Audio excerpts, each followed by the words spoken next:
Assalamu alaikum. Талайбек Эспир каналының көрүүчүлөрү, бир туугандар, бүгүн 14-6 ай 2023 жыл, бир туугандар. Иште аяктатып, Кудай кааласа, үйгө баратам, иншалла.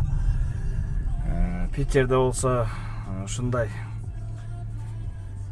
белый ночь. Туугандар, 24 заказ, 11161 сом иштеди, Кудай кааласа. Яндекс уже кет деп жаап койду, туугандар. Анан кетип атабыз үйгө. Ошондой туугандар, лайктан басып, подписка кылып коебуз, туугандар. Кичине колдоп коштоп коюңуздар. Мен подписчигим кичине көбөйүп баратат. Кудай кааласа, кичине көбөйгөндөн рекламаларды кылабыз дегендей. Азырынча кичине мындай колуман келишинче ушундай нерселерди алып киргизип атам. Туура көрүп, жакшы комментарий